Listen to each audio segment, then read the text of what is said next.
My heartfelt greetings and respect to those who conquer themselves. Last night, you set your alarm for 6 a.m. to study like a rock star, but morning hits, your phone's dead, no alarm. You wake up 50 minutes late. You mutter, "I got this, I'll catch up." But as you sprint out the door, your roommate smirks. "Late again, Ethan?" Typical. It's not your fault, but you bite, and a shouting match erupts. You hit the library, crack open your book, but your brain's stuck replaying that fight. By evening, your focus is toast and you're kicking yourself. Been there? This is your wake-up call, Ethan. In the next 20 minutes, I'm dropping 4 elite principles, straight from military training, to master your emotions, lock in your focus, and turn chaos into power. This isn't just talk. It's a battle plan to level up your life. Drop a comment below. Have you ever let a bad morning derail your day? Let's see who's riding with us. Let's get real. Uncontrolled emotions are your kryptonite. They'll wreck your day faster than a dead battery. But controlled emotions? They're your superpower, Ethan. In high-pressure moments, emotions crank everything to 11. Your wins feel like you're on top of the world, but your losses hit like a freight train.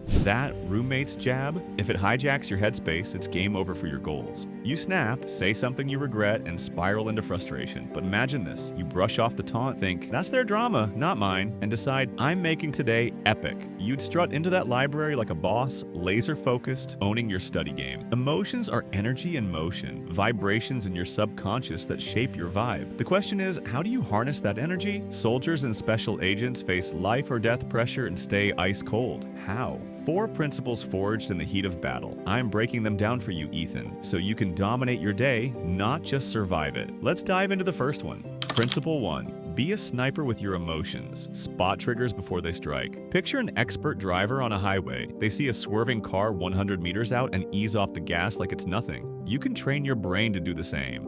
That moment when anger, stress, or frustration starts bubbling, you feel it coming like a storm on the horizon. That's your trigger. Catch it. Here's a scenario. You're driving to class and some jerk cuts you off, nearly clipping your bumper. Your blood boils. What's wrong with this guy? But if you're sharp, you notice that anger spiking. Pause. Ask yourself 2 questions. Is this reaction powering me up or burning me out? And is this idiot worth my whole day's vibe? Or take this. You're presenting at work and your boss interrupts. This isn't good enough. You feel your face flush, ready to snap back, but you catch the trigger. You think, is this worth my piece? Can I turn this into a chance to shine? I did this once when a client trashed my work in front of the team. Instead of getting defensive, I paused, asked myself those questions, and turned it into a moment to show my grit.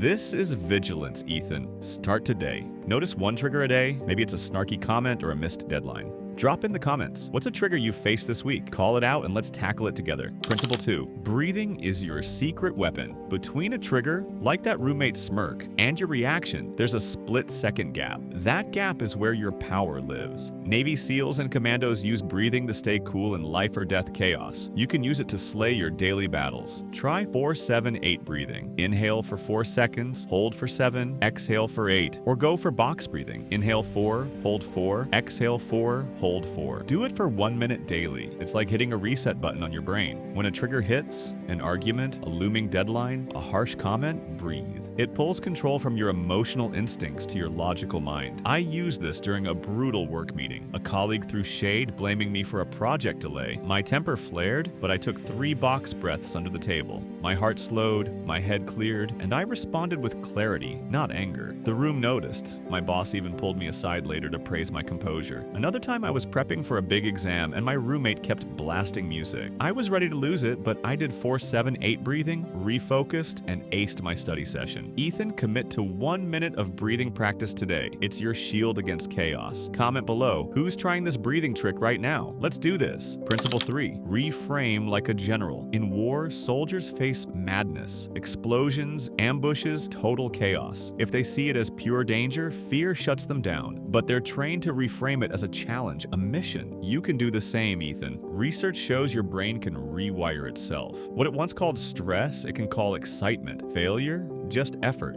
How? Use the zoom out and explain trick. When a problem hits, talk to yourself like you're your own coach. Say, Ethan's pissed right now. He bombed this presentation, but it's a chance to level up. He'll practice and crush the next one. For example, you flunk a test. Instead of spiraling, say, Ethan's bummed, but this test showed him what to study harder. He's got this. Or say you miss a work deadline and your team's frustrated. Tell yourself, Ethan's stressed, but this is a shot to prove he can bounce back stronger. Neuroscience backs this. This approach lights up your prefrontal cortex, your problem-solving brain, while calming the emotional limbic system. I used this when I tanked a job interview. I was crushed, but I told myself, this guy's disappointed, but he'll prep harder and nail the next one. I did, and landed a better gig. Ethan practiced this daily. Reframe one setback today. It'll turn obstacles into launch pads. Share in the comments. What's one challenge you'll reframe this week? Principle 4. Detach like a pro. Soldiers know the mission is bigger than their feelings. Civilians, we let every bad vibe derail us. You've got to prioritize your goal over fleeting emotions, Ethan. The fastest way? Meditation. When you meditate, your mind runs wild. Worries, to-dos, regrets. But you learn to let them pass. You say, my mind's racing, but I'm just watching. I'm calm. I'm separate. Sit quietly for 10 to 15 minutes daily. Observe your thoughts and body without getting sucked in. Research shows this boosts self-control in just 2 weeks. I started meditating during a crazy job. Deadlines, drama, constant pressure. My mind was a tornado. At first, meditation felt impossible, but after a month, I could let stress slide and refocus on my priorities. Once, a client canceled a huge deal and I was gutted, but I meditated, detached from the disappointment, and focused on finding new opportunities. It worked. I landed 2 better clients that month. Ethan, start with 10 minutes of meditation tonight. Picture your emotions as clouds passing by, not storms that own you. Your goals are bigger. Comment below, who's committing to 10 minutes of meditation today? Here's your battle plan, Ethan. Uncontrolled emotions are your enemy. Controlled emotions are your edge. First, spot triggers. Ask, is this reaction helping